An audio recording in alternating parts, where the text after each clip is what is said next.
Hi, everybody. Welcome to week 5 of our self wellness presentation. So, Tash has joined us again. Say hi, Tash. Hey, how are you? So, what we're going to talk about today is we're going to lead on from last week. So, last week we spoke about building a planner for the week, and setting out, how your week looks with things that you need to do, such as your schooling, family time, training, and then also things that you love to do. So that might be playing computer games, it might be going out having a kick with friends, riding a bike, whatever it is. So it's finding that balance of having a really productive week, of locking in the things that you need to do and the commitments that you need to do and you need to get done, for your own development, but also things that you've committed to, and also finding that time to relax and unwind, but also enjoy the things around you and do things. Find a hobby and things that you love. So, you know, we went through, why do we plan, and we discussed, Tash discussed about reducing, decision fatigue.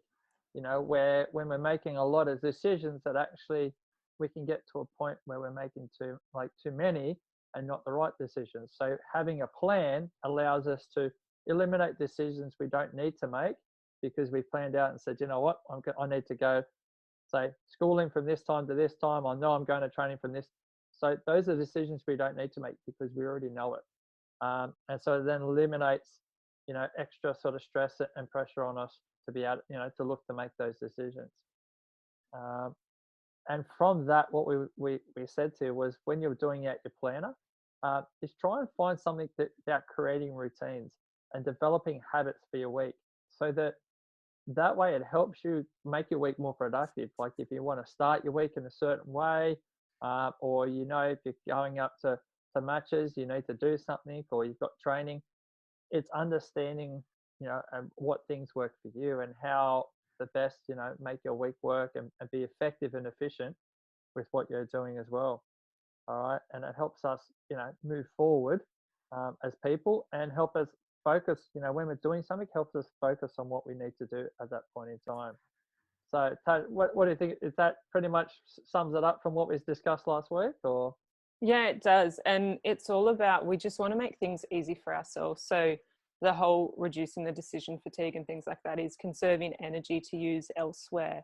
And really, like I said last week, what you do each day and each week, they become your months and your years. So what you do every day, what you include in your routine every week, is going to create the person you are and kind of create the habits that you want to or don't want to have. And that can be anything, moving towards being an athlete, maybe having a certain job or a certain goal. What you do now is going to be moving you towards that. So that's really a big reason why we looked at our planning last week. Yeah, and part of, having a part of the planning, what is just to keep us growing, and Tash discusses, being directional, purposeful, and specific. So Tash, like in terms of directional and these sort of things, what sort of things can people sort of focus on with their planning? I guess and this is where I've got the question of, where and who do I want to be? So that's something that you can ask yourself, because I believe that your aligned planning is what will keep you going. And that aligned planning means that you know the steps or the things that you need to do to become who you want to be.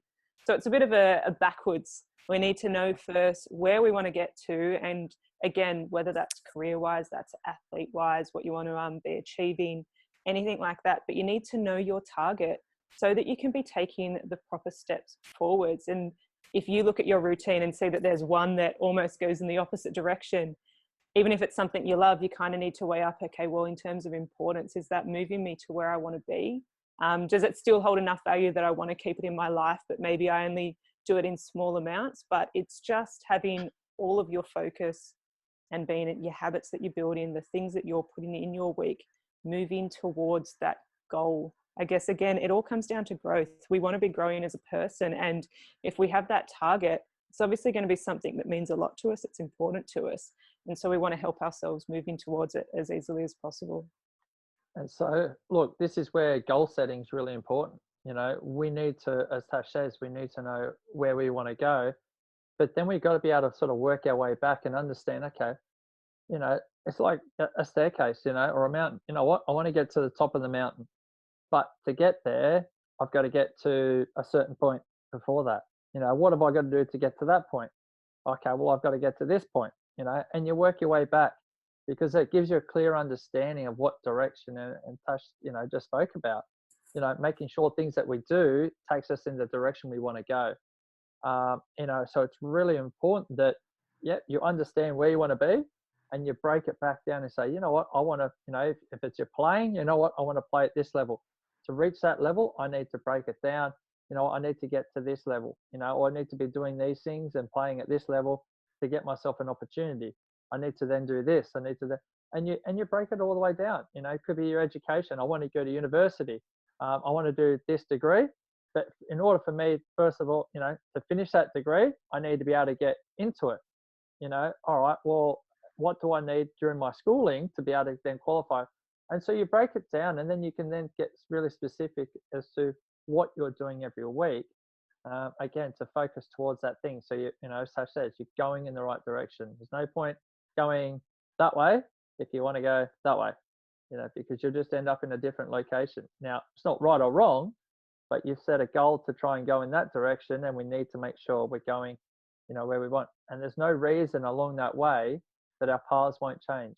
You know, our goals have to change, and it's there's structure there, and sometimes they're fluid, and you have to adjust to go, you know, around obstacles or get through obstacles, or things happen beyond your control.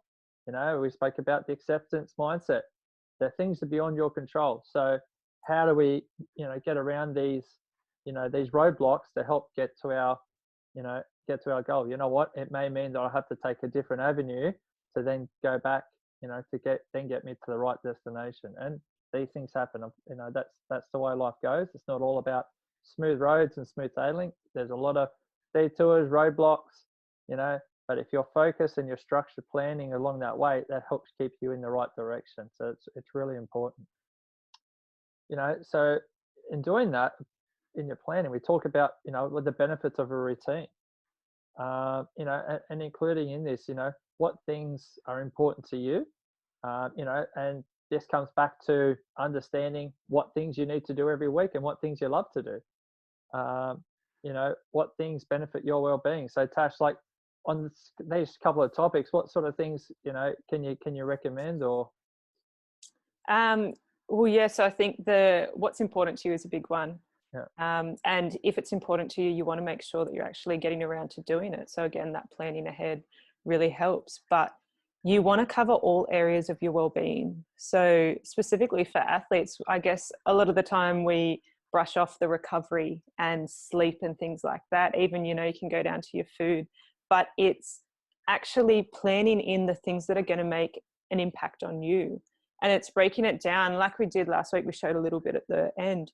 We break down our work, study, our exercise, recovery, learning. There are so many different things, and they all address a little different area of our life. But when you put them all together, if we take the time now to plan them, we're really creating a life that we love, and a purposeful life. Again, we're all aiming for that person of who do we want to be and where do we want to get to. So having that idea, we look at, okay, well, what are all these different areas that help me and make me feel good about my week? Guys, we want to love what we're doing, and we want to enjoy our life. And if we plan in the things that we enjoy, we plan in spending time with friends and things like that. It's our overall well-being. So you'll be performing where you want to perform. You can be, you know, enjoying what you want to enjoy, but you have time to do the work on the things that you want to improve on, or, you know, put time into. Also really important in that you also have to understand not everything you're going to do is going to be fun, and like you have to put, there are going to be things where you're going to have to put in the hard yards to get the reward at the end. Now, you know, as an athlete, you have your pre-season training, you know, and there's a lot of hard work that may not be enjoyable. You know, the hard work, like the running, the extra, the things that really push your limits, that's where we grow. Things that challenge you, that's where we grow, and that's where we learn more about ourselves. With your education, it could be, you know what, you have assessments, you have exams, and the more you put into those moments, the more you're going to grow. Those challenges, you know, and how you tackle that with your, not just physically what you do, but mentally how you tackle those challenges, will help determine, your success in terms of reaching your goals. Because if you get to those challenges and go, you know what, I don't want to do that hard work, you're only going to reach a certain level and you're not going to maximize the potential or give yourself, most importantly, you're not going to give yourself the best opportunity to reach your goal. Now, whether you reach it or not, if you don't give yourself the best opportunity, then you're taking that chance away from yourself. So you've got to understand that, you know what, there are times when you do need to put the hard work in. Not everything is going to be, you know what, I love doing this and this. It's what are the positive things? This is a challenge. What can I get out of this? Is really going to help me. You know what, I need to study for a couple of hours and really get myself prepared for this test, or get this assessment done and make the most of it, because that's how you learn. Your brain is like every other muscle in your body. It's the most important one, though. Yeah. So no matter what we do as athletes, as people, if we're developing and growing with our brain, and the information that's in it and understanding how to use it and be effective with it, that's where you're really going to give yourself the best opportunity of living a happy life. That's what Tash talks about.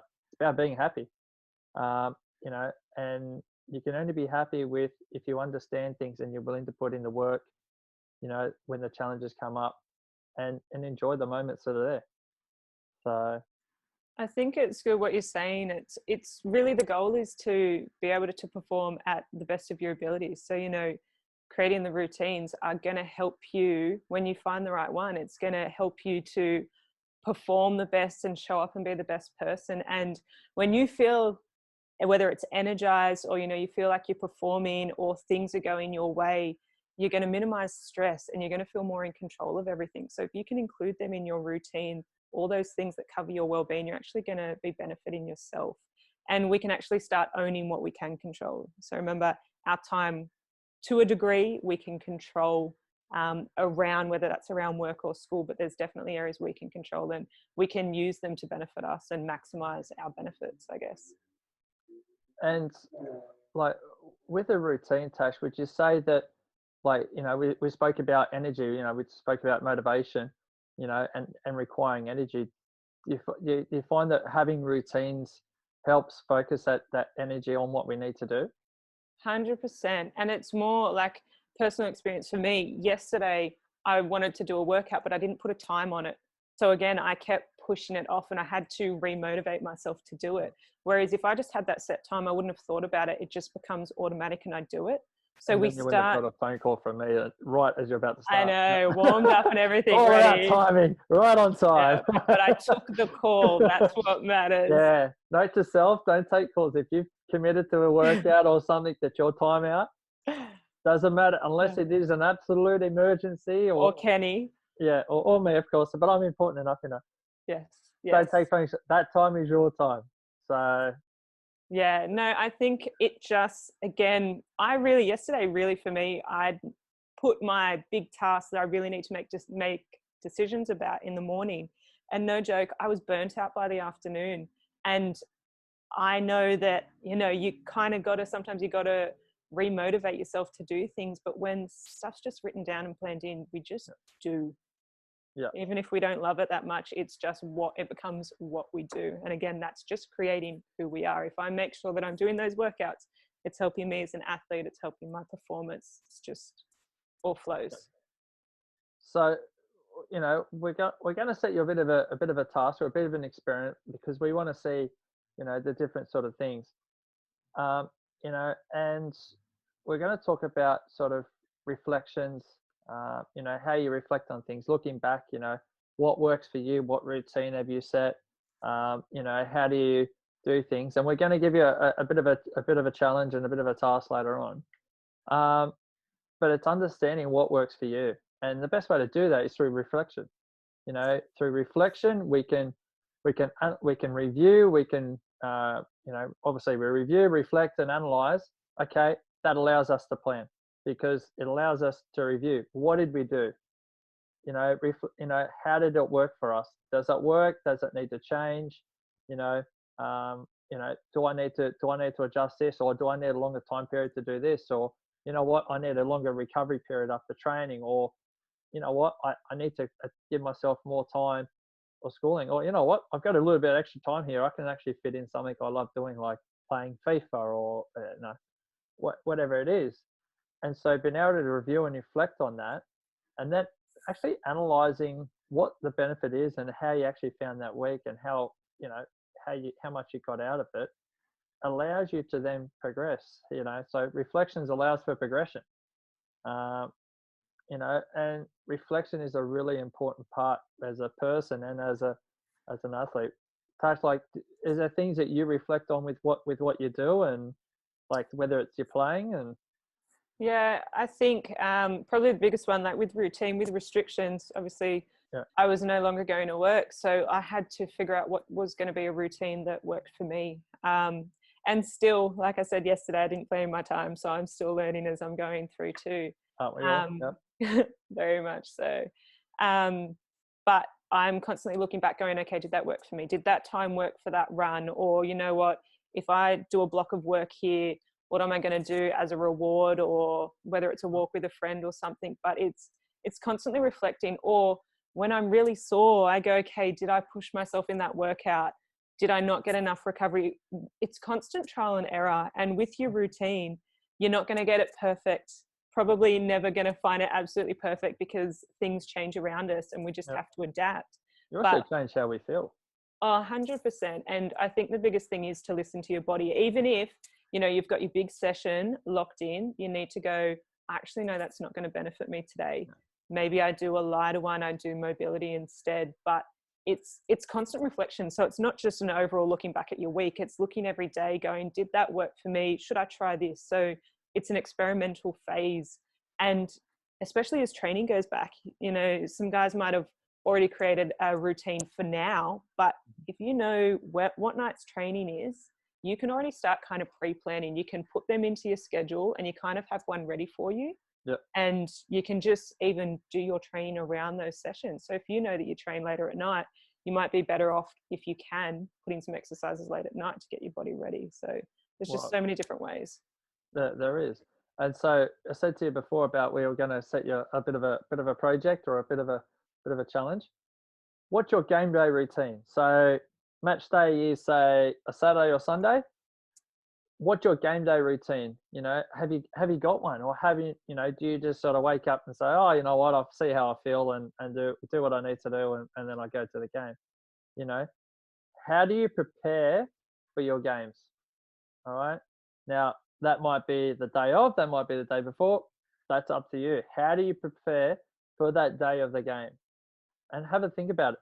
And you know what? Put it up on social media and tag us. Tag Progressive Goalkeeping, tag Become Aligned. We want to know. We'd love to see the different things that people do to help prepare themselves for that game day. Now, and so how much detail you go into is up to you. So, for instance, when I was playing, I knew. You played? Yeah, well, just we'll see. It was a way of in play. It's like I stood there. I stood there and looked good and saved a couple of things. Occasionally caught a ball and then went, oh, I looked the part. I've got gloves on and I caught a ball. I must be doing all right. Is that all I need to do? Oh yeah, well, yeah. You just, when we get you catching the ball, then you might be able to pass, but we'll be all right. So, but my problem was I could never see it, so that was my issue. So, but I knew sort of on a game day, like something little as, what, I preferred not to warm up in my game kit, so I'd have a training shirt and a pair of shorts or long pants, and then change into it. Or there was just things I knew, what, I needed a certain drink bottle, or when I was younger, I had my favorite hat. It was my lucky hat. Things like that. I always put my boots on, my socks and my shoes on left foot first. That's just a little habit that I have. But on game day, I'd make sure my boots are cleaned. That was for me getting prepared. Gloves were clean, gloves was ready. I'd double check my bag was packed the night before, so I was ready. I didn't have to sort of rush around and go, oh, I've got this. But there was always things that I would do to go, okay, well, that's how I prepared myself for the game. Many, many years ago, there's, I've spoken to players that, we used to play 30 or 40 years ago, and, you know, and they used to go, well, rock up with a meat pie and a bottle of Coke, and that was their pre-match.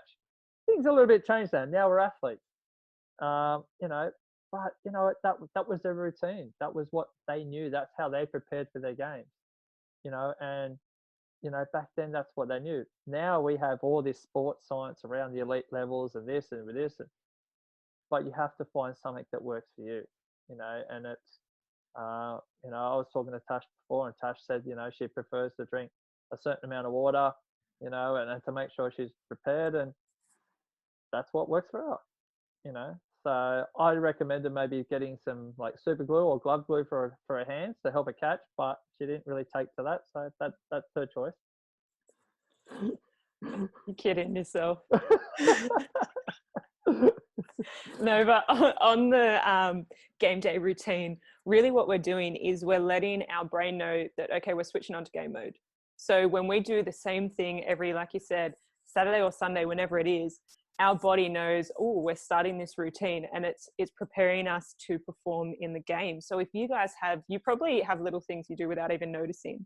But if you intentionally set a routine that's actually going to work to benefit you, whether that's around food time, or, drinking water, or whether you have a sports drink, whatever you use, but you can actually plan it and make it just habitual so that you're just ticking off the boxes to help your performance, and it just becomes really simple and really easy. It just becomes what you do. Well, at the end of the day, like as we said, plannings and routines is all about, going towards the direction of what we want to achieve, and as Tash was saying before, what we do each day and each week then builds into each month and each year, and it's building those things that help us take us towards the direction to what we want to achieve. A couple of weeks ago, we talked about motivation, and we gave you that, we gave you sort of that little equation, and to sustain motivation, we need a purpose. So what are your goals? You need energy. So looking after your body, how do you, fuel it, recovery, make sure you're doing the right training, and the specificity, specificity. There we go. Got to get that word out. You have to be, it has to be simple. You have to be able to break it down and, be able to break it down and go, you know what, yep, I can do this, this, and this, or this is how I'm going to do it. So there's got to be clear steps and defines, that allows you to break down the complex things of, you look at your week and you're going, I got to do this, break it down. You know what? My first thing is Monday, I have to go to school and do training and do this. Bang. Okay, that's what I'm going to do. This is my assessment. My assessment is due in 3 weeks. You know what? I'll start part 1 this week. That's my goal. Try and get a draft done on part 1. The next week, or it won't be the weekend, I'll try and get the draft of my part 2. Then it might be putting that together to get the final thing ready but by breaking it down, you sustain that motivation. So it keeps like you're going towards that end goal. What's the end outcome that you want to achieve? So it's really important that we understand that, and we remember that. All right. So just remember, as a recap. So Tash, as a recap, how would you best sort of define, the importance of a routine? Well, really planning, which is that step before creating that routine, but planning makes it easier to progress towards our goal. All right. So when we just know what our target is and we've actually planned accordingly, it makes it simple for us. But we do need to know who we want to be. So what is your goal? What do you want to be achieving? You might not have, know what your dream job is yet, or, where exactly you want to be, but set yourself some little targets, even if it's just as an athlete. Where do you want to be at the end of the month, maybe at the end of the year? Like, what are you going towards? And you can plan, remember, aligned planning. So you want to make sure that it's all going in the same direction, so that aligned planning keeps us growing. We're growing as people and as athletes. Yep. And reflection allows for progression. So no matter what you're planning, stop and review it. Stop and check in with you, check in with your body, check in with your energy levels, check in with your muscles, anything like that, or even your brain fog, all right, decision fatigue when it starts hitting you. Just become aware of it, check back and see, we've just got to constantly be making changes. So it's all about experimenting, finding what works for you, but being adaptable as well. That's exactly right. Look, we'd love to see what your what's your routine to prepare for games? As we said, whether it's the day of or the day before, or what's your routine to prepare for a game? We'd love to sort of see it. Put it up on social media, put it in your Instagram or your Facebook story. Tag Progressive Goalkeeping in it, or become aligned. Share it with us. We'd love to sort of see, what different things people do to help prepare, and what helps to, prepare for a game day. We're just picking one moment of the week, but there could be a lot of things. But we want to see sort of what different things people do and how they prepare and people's view on it. Look, stay safe. We look forward to seeing you soon. We'd love to hear your feedback. So if there's something you want to hear, make sure you let us know. Make a comment, underneath the videos. Send us a line. Send us a message through social media. Okay, we want to hear from you. At the end of the day, these videos are about helping you, as people and as athletes, and to helping your self wellness, to really grow. All right. So stay safe, and we look forward to seeing you soon. Thanks, Tash. No worries. Bye.